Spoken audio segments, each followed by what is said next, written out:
But just because they've got there and just because they're talented on the court doesn't mean that they have everything else that they need to succeed in life. So how do we enable them to be leaders?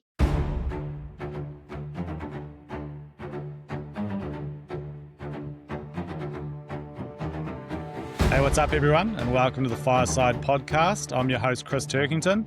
And before we get into it, a quick shout out to our mates at Dark Horse Coffee. Thanks very much for supporting the show. Today, we've got the CEO from New Zealand Basketball, Belinda Edwards. So, Belinda, welcome and thanks for coming on. Kia ora, thank you for having me. Excited to be here. So, keen to jump straight into it. Obviously, you're the head of one of the fastest growing sports codes in the country. What does pressure actually look like as the CEO of New Zealand Basketball? The pressure, I guess, with the demand that we've got for our support is really trying to keep up with the demand is quite difficult, both at a grassroots point of view where most of our demand is, but also at a high performance level, the expectations of the whole country as the sport becomes more popular gets more and more, and that pressure can be quite daunting, but also an extremely positive challenge to be involved in. And when you say expectations, what do you mean by that? Like, how have they changed? I guess basketball being more visible to people and the visibility. We've certainly had success in the past. But over the last few years, the more international success we have, the more expectation is that strong pathways are available so that more people can follow those pathways and their dreams, and that we continue to perform at the highest levels. And so for you, you're the head of the organization, putting pathways in. It sounds simple, but I'm assuming there's a lot that goes on behind the scenes. How do you go about attacking something like that, Belinda? I think you've got to create a strong environment, and that's something I'm working really, really hard on at the moment. Certainly not something I can do on my own and not something I'm attempting to do on my own. But the leadership team around me, the team in Basketball New Zealand, we're a team of 40 at the moment. So even that in itself has grown exponentially over the last few years. So it's making sure that the environment is strong, we stay curious, we stay hopeful into the future. And so that's a key focus for me so that we can continue to deliver. 40 is a decent sized team. You've got quite a few people there. So what changes with your leadership when things start to get tense? I think I always look at it as needing to be really considerate. So you have to be considerate of the people you're serving, the community, our members, as well as the people within your team. So my leadership changes just to make sure that I'm clear that we're focusing on being respectful of different people's spaces and paces, and I think the pace issue is one that comes up a lot with this demand that we've got. Is as much as we want to achieve we want to achieve everything that everybody wants us to achieve, we've got to make sure that people within their own roles can deliver without burning them out. As much as I want to move quickly, I'm very conscious that people move at different levels, and at the same time, sometimes moving too quickly can mean you miss things along the way. So that's something I'm working on, but something when the pressure comes on, something that I'm trying to be more mindful of. How do you balance that? Because I'm very much the same, like getting after it and getting things done, and that feels really good. How do you balance that ambition and wanting to drive the boat forward with making sure that you're not overloading your people or pushing too much down the system? How do you go about doing that? I'm not going to lie, it's pretty tough. It's probably one of the biggest areas of leadership that I've really struggled with because I've always been, like you said before, I've always kind of got my eye on what needs to be done, and I'm like, let's go, let's do it. But it's just remembering, and like I said earlier, something that I'm really working on I don't have all the answers, and I'm not going to pretend that I've got all the answers. It's my team, it's the people around us, it's the wider basketball community that have got the answers. And so I reassure myself that making sure that we talk to all of those people as part of whatever our solution might be is really important, so that we build a system and an organization that is built on strength, and we're not just ticking boxes, is something that, yeah, I try to balance. But like I said earlier, I do find it really tough at times. Yeah. And what do you think that provides you as the leader? Asking people for their perspective, getting their ideas, their buy in, and being quite honest around the fact that you don't have all the answers. Because I hear that from a lot of really high performing leaders. What do you think that sort of provides you, either intentionally or by default? Look, when I'm asking for the people around me for their opinions or their input, and they're giving it, I actually really thrive off that, because I'm like, okay, this is awesome. I'm getting their perspective.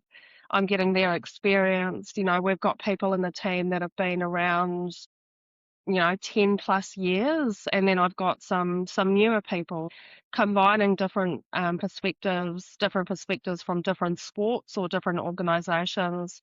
That really, it lights a fire in me, because I'm like, okay, this is awesome. Or they'll bring things forward that I hadn't thought of. And I'm just like, it reassures me that going through that process is the right thing to do. Yeah. I've always thought like it must be a terrible burden having all the answers to everything in the world. what Yeah, a what a great way to switch people off. yeah, yeah. And I think with a sport like basketball, probably very similar to most other sports, basketball in New Zealand, despite it having huge popularity now, it's been around for a long time. And so there are huge families that have been involved in the sport across New Zealand. We know how small New Zealand is. Those families have had a real presence in the sport. And so we've got to acknowledge the people that have been involved in the sport before, and still are, through generations of their families. And I think those are the key ones, just to acknowledge what they've done for the sport and make sure that some way or somehow they're still included in our thinking and our way forward.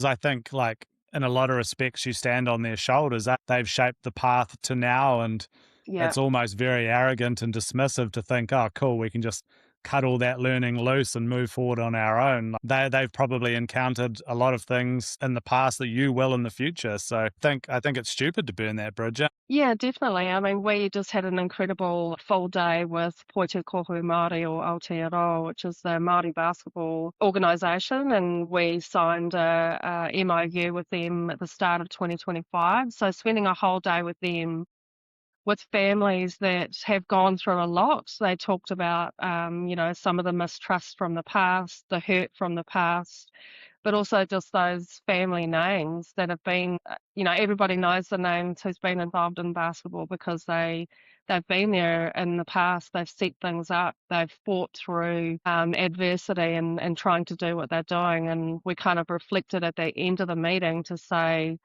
look at us all here now, like the whole BB&Z team plus the Māori basketball team, to think the people that have gone before that are no longer here with us, how proud they would be to look around that room and be like, yay, finally, they're actually sitting in a room and talking, and coming up with ways to work together. So it's always important to acknowledge the past, and acknowledge, like you say, the people who we're now standing on their shoulders. Yeah. And when you say mistrust and hurt, what do you mean by that? And then how are you going about rectifying that or trying to take steps in the right direction? I think, yeah, there's been a bit of mistrust in the past, maybe where the National Federation hasn't really acknowledged them, or hasn't really wanted to work. Not only them, but other organisations as well, has really sort of just kind of given them a bit of the cold shoulder, and not really wanted to work with them. And that breaks trust straight away, when you're not involved in the conversation, or not even approached to, or responded to, in terms of having that conversation. I won't go into detail of the things that have happened in the past, but I strongly believe that the only way to build trust is through action.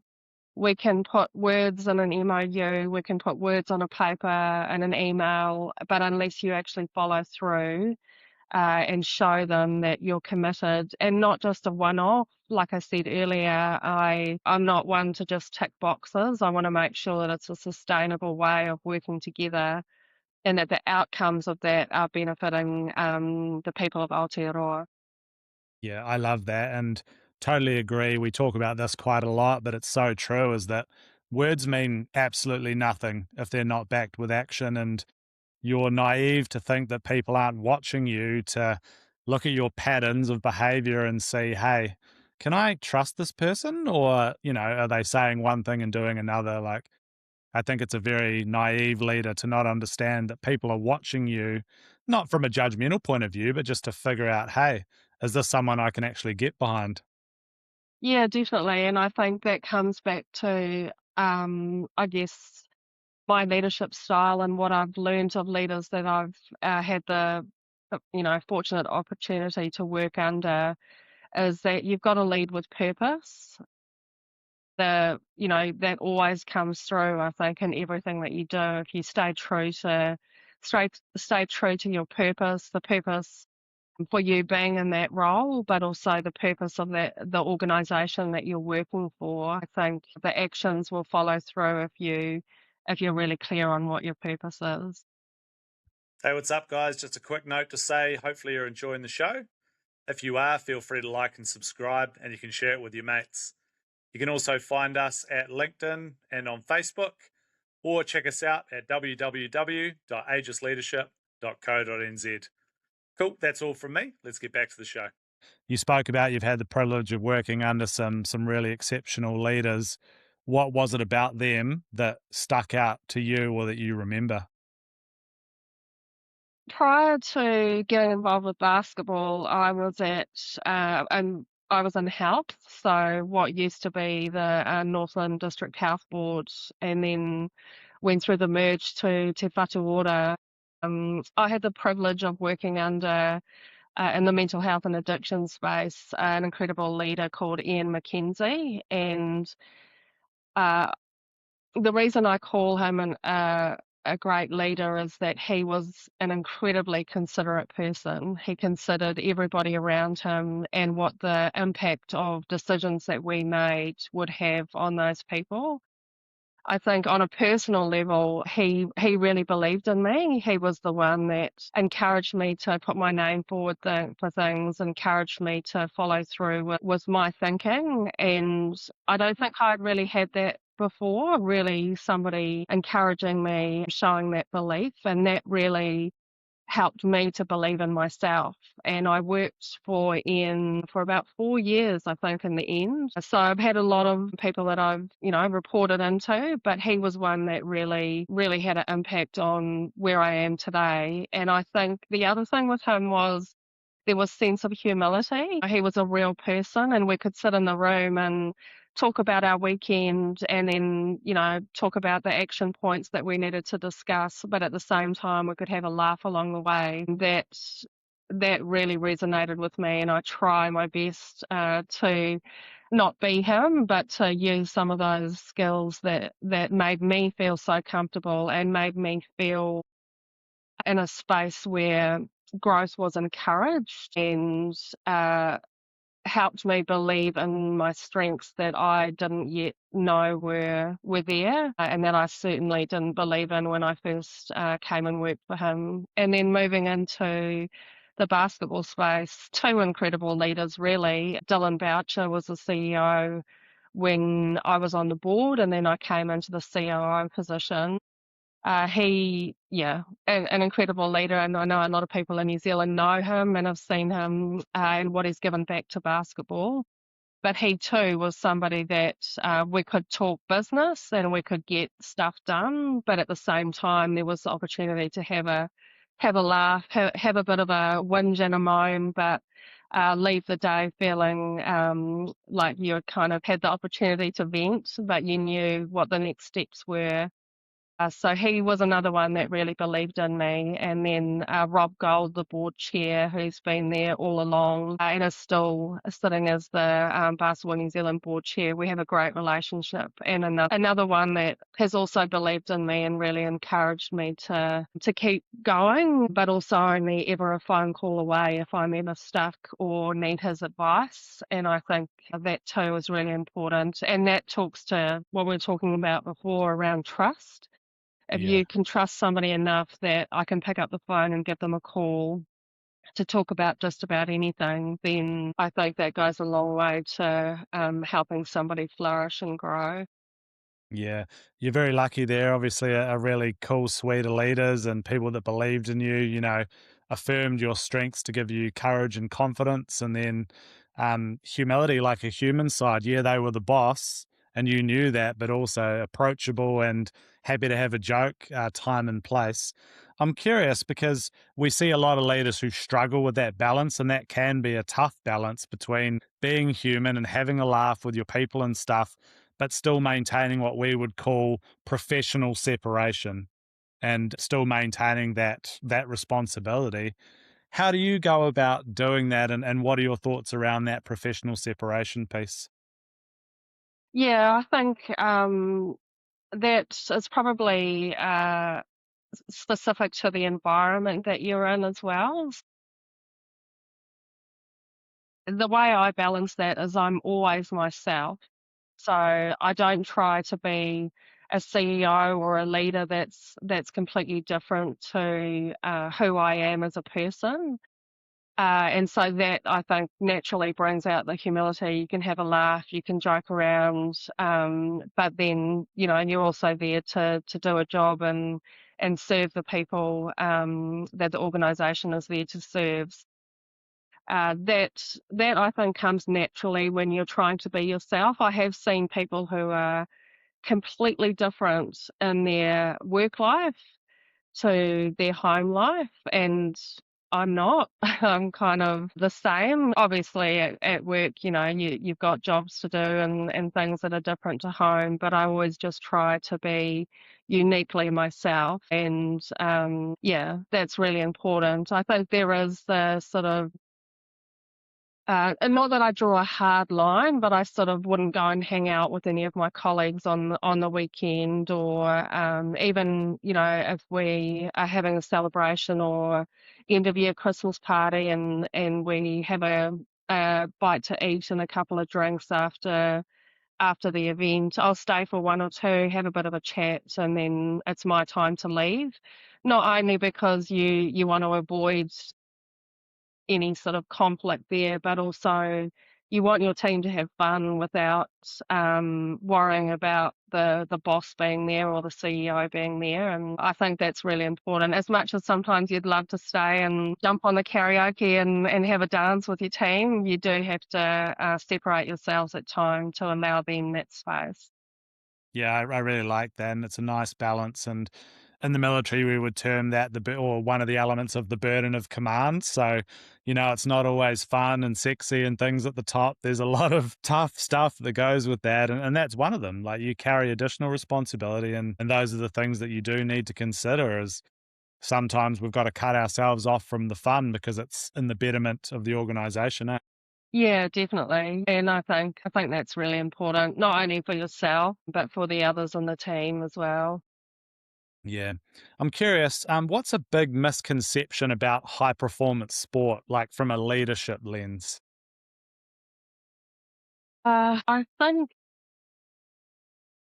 that, yeah, I think people sort of think, well, high performance is what everybody wants to do. And if they've got to that level and been selected for the teams, then that's fine. We just carry on. But actually, what I've learnt, certainly in basketball, well, all sports that I've been involved in, not everybody wants high performance, and that's okay. And in fact, the large majority just want to have fun. They just want to play grassroots, play social. And then when you do get to the high performance, it's not necessarily the ones that have been driven to get there. There are some that have just got there off natural talent, and maybe through their whānau have followed that journey and ended up there. But just because they've got there and just because they're talented on the court doesn't mean that they have everything else that they need to succeed in life. And the biggest thing, I think, and something we're working on a lot at basketball with our high performance teams, is that leadership piece.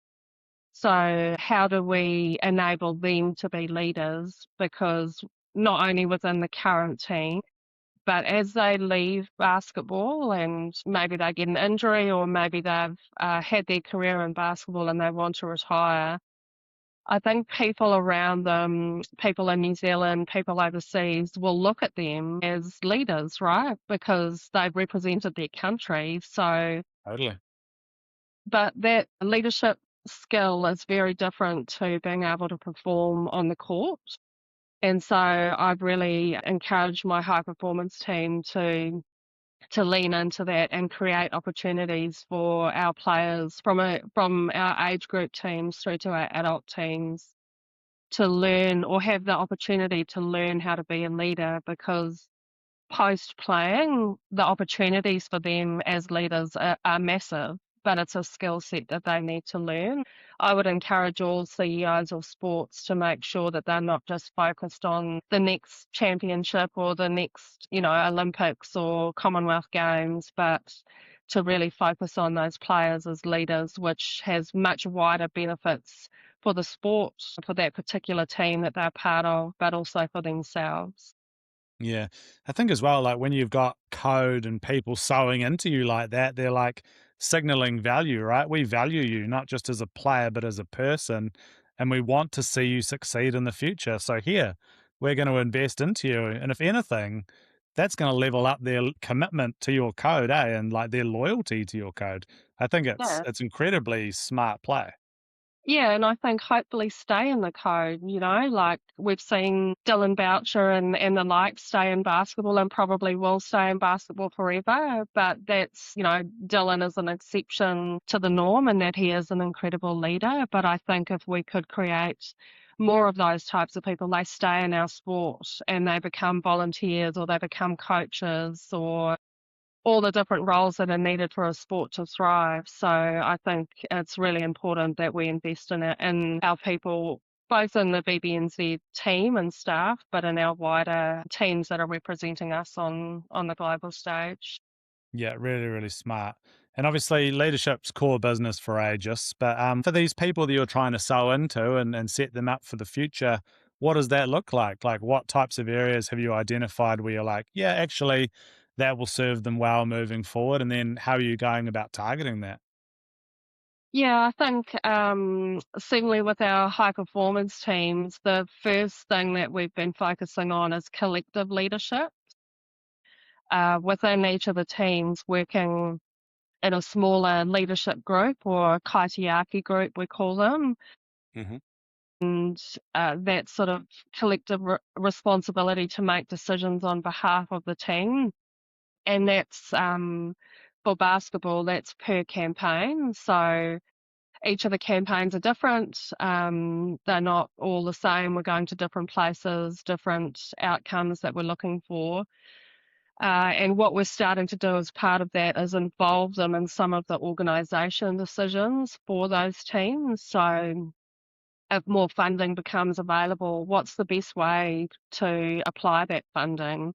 Aside from the cost pressures that everybody's feeling at the moment, it involves them in the decision, involves them in the reasoning and the understanding from an organisation point of view of why we might have to make those decisions. And I think that's really good learning for them, not to hold the responsibility of that decision, but to be part of it and to understand from their point of view as a player and as a team member, but also from an organisation point of view.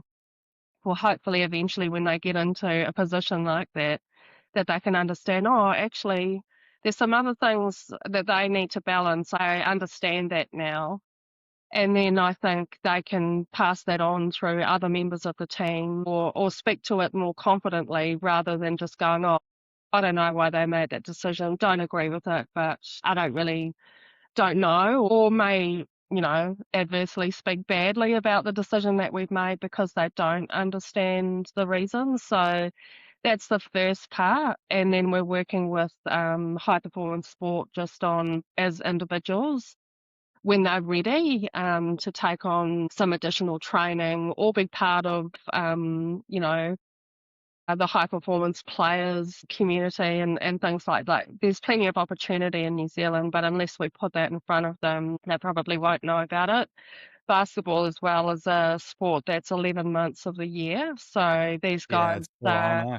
particularly for our males, they're playing most of the year. They get 1 month off, if that. And so finding time is difficult. So we thought this was the easiest way for our high performance teams. And we've only really just started that journey. So we'll continue to review it, get feedback from them on how it's going, but the initial feedback has been that they're incredibly grateful.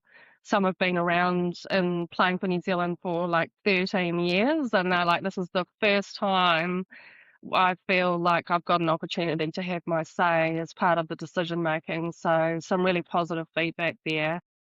And then within my team at Basketball New Zealand, there's also plenty of opportunities, thankfully, provided through Sport New Zealand and other organisations. I encourage them all to do more training and leadership. And for some of my senior leadership team, have given them the opportunity to go and do courses where it's focused on themselves as individuals, what their strengths are, and really, because sometimes you can do leadership courses where it's leading in general, but I think unless you understand yourself and unless you believe in yourself, believe in your strengths, or even know what your strengths are, it's very difficult to lead organisation wide. So that's sort of where we started. It does come at a cost, so we just have to kind of Course. balance it Yeah. out. Balance it out over time. But yeah, I think definitely trying to make the wider BBNZ team know that we, as a senior leadership team, are extremely supportive of ongoing learning, and we're committed to supporting people in that space. Yeah, there's a lot of value there, and just making it become part of your core business, I think, is really important because one and done doesn't work. All that'll do is build some basic level awareness, Yeah. obviously an intervention, and then that's backed up with repetitions over time if you're serious about it, for sure. Yeah, so that's really cool. Yeah, nice one. And then, you're facing a lot of uncertainty and a lot of noise, no doubt at your level. How do you maintain good, clear decision making through all of that? Um,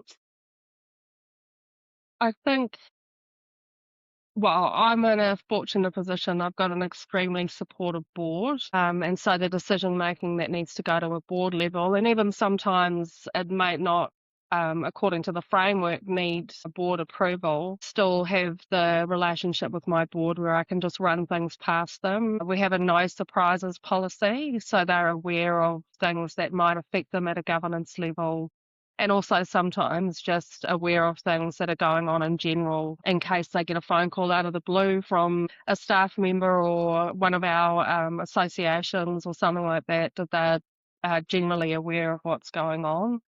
The So, decision, yeah, yeah.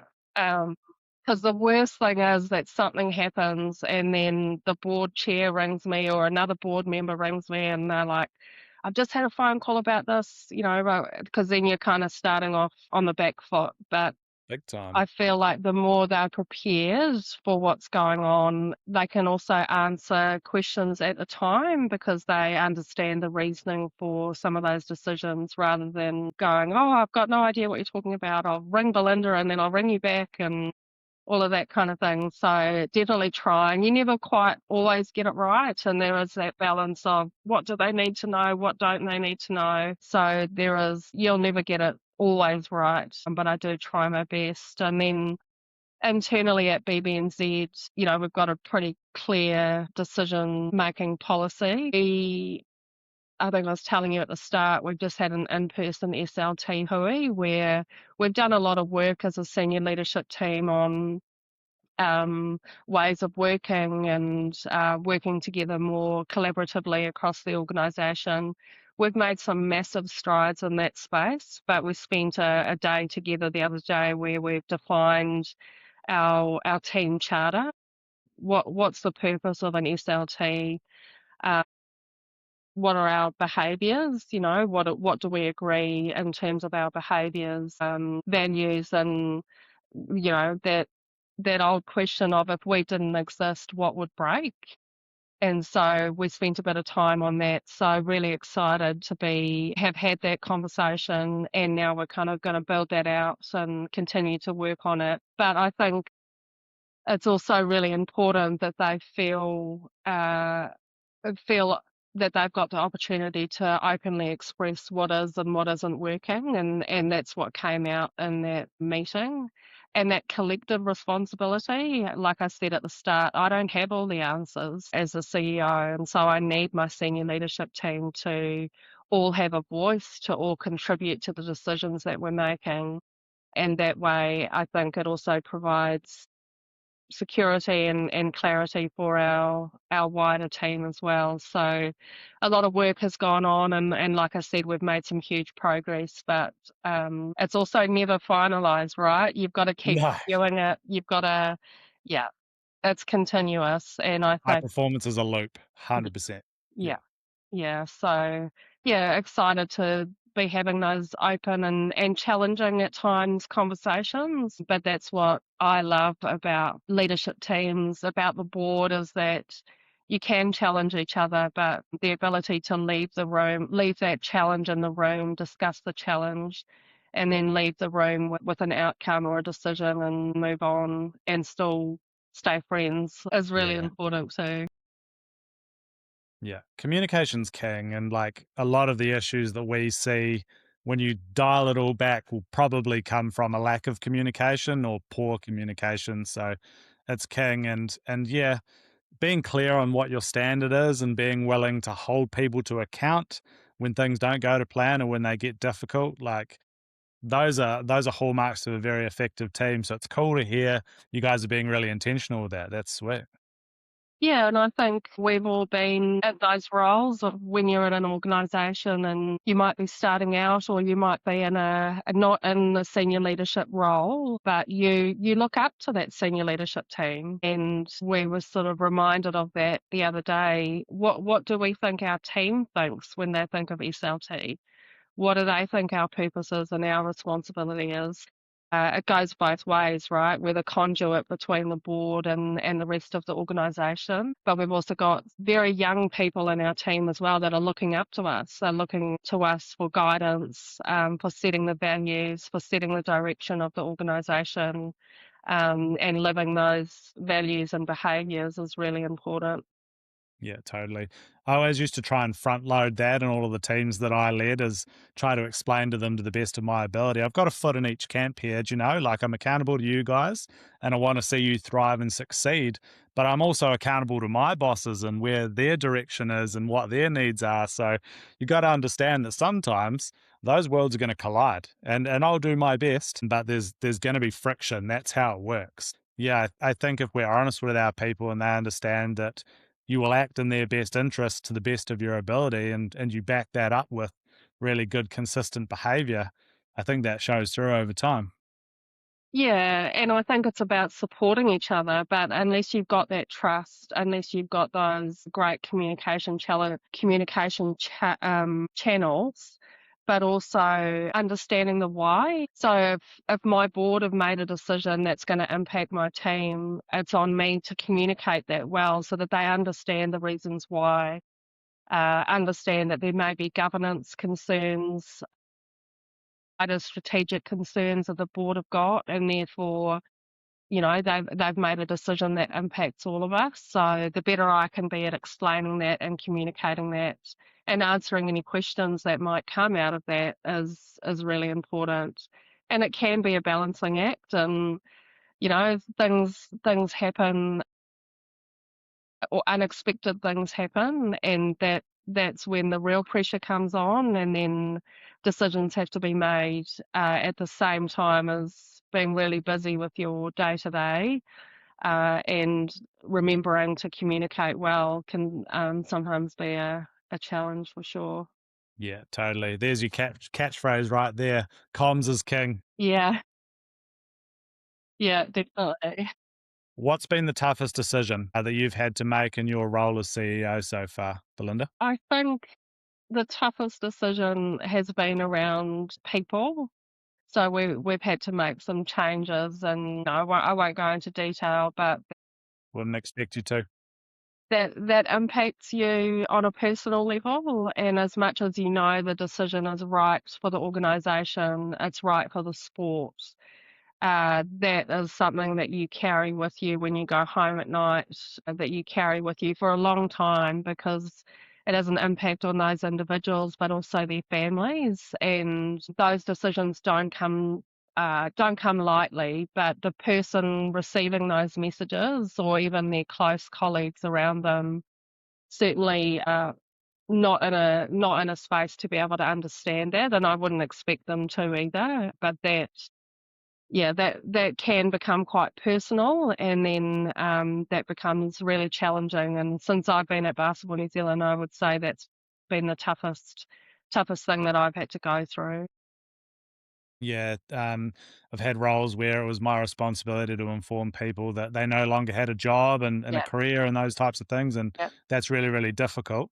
And I totally agree that they're never going to see it through a rational lens, and it will always be biased to their points of view, which is completely human. How do you? I'm just going to focus on the leadership perspective here. How do you sort of reconcile that yourself, or how do you manage that so it doesn't get the best of you? Like, outside of the work context. yeah. I think certainly the way I dealt with that one, and would look to do in future as well, is making sure that the decision has been for the betterment of the organisation. And then, you know, I think we've all been there, right, where there's been conversations about restructure and things like that, and they do the consultation, and everybody kind of sits back and goes, are they really going to listen? But as much as some people might not believe me, I certainly made sure that I listened to what people had to say as part of that consultation period, and didn't just stick to the legal amount of days that you have to allow for consultation. I left it open longer to give people time to really feedback, and made some adjustments because of that feedback. And I think Um, that's really important, that certainly you can't make all of the adjustments that people are giving you feedback on, but for people to feel heard in some way, even though to them it might be a really small way, part of that decision. And then I think, yeah, I really just had to keep telling myself that despite this being really difficult on those individuals and their families, it was the right thing for the organisation. And I think when you come out the other side and you see the impact of those changes, and you actually see it following through, and what you thought or what you had hoped would be the outcome, that's when you can sit back and go, yeah, okay, that was definitely the right decision. So it's just being sure. And, obviously those sorts of things go to the board, and the board were all unanimously on board with the decision. So that makes it easier as well, because you know that they've got your back, but still doesn't take away the hurt for those individuals, but for you in a leadership position as well. yeah. Once again, the burden of command. It's not all rainbows and lollipops up the top, and that's tough. But I think what you said there around reflecting on what was done well and what went well, from a leadership or managerial point of view, human feelings aside, I think that's really, really important to acknowledge those things, because we'll always just dial down and beat ourselves up on anything that goes wrong. It's just how we're wired up. Yeah. Yeah, and I think, I've talked a lot of today about purpose, but purpose is what keeps you grounded. So if you're true to the purpose of yourself and the organisation and the reason why you're in this role, I strongly believe that you have to have a clear drive and a clear purpose. So I don't think I don't think you get to a leadership position and then sit back and go, oh, cool, I'm done. Because some people do, from a younger age, really strive to be in a CEO position or a leadership position. But once you're there, that's just the start, like that's where the journey really, really starts. And unless you've got a clear yeah, it's you're not going to succeed, you're not going to grow. But I also think you want to come into an organization and leave it in a better place than when you found it. And that means that sometimes your role is not forever. Maybe it's a 3 to 5 year role that you've grown the organization to a point where you actually need a different skill set to come in and take it further. And I think that's really important, and that's something I think of a lot around succession planning within my team and where we're taking the organization, and just really being truthful with myself that we'll get it to a point where maybe I'm not the right person to take it forward, and that's okay. I think you've got to be okay with that. I think if you think you've got to this position and you're going to be there forever, or until they kick you out, then that's the wrong attitude. Yeah, everyone's replaceable, and that's not a negative beat yourself up type thing. It should be humbling and freeing that, if you're not really willing to get the job done, or if you stagnate, or if you're not acting in the best interests of your people and your organization, then somebody else will. Yeah, yeah, and I think, these leadership positions are they're long hours, they're tough, and the decisions are really difficult, and I think you just have to be really honest with yourself as well around when enough's enough, and when you start to fade and start to lose that energy to get things done, or put more kind of aspirational ideas or a direction for the team, and you're just kind of starting to churn and do the things that need to be done. You have to keep almost reviewing yourself, right? And going, am I still the right person for this organization? Yeah. And what's the advice? There's going to be a lot of young people listening to this, maybe some people more my age who are like, do you know what? I want to be a CEO. Sitting in the seat, what's your advice to them? Uh, just keep believing in yourself. Understand that the people around you are the people that will help you grow. And I think the more you can lean on the people around you rather than trying to go at it your own, the stronger you will be. I think, yeah, I would just encourage people to do that.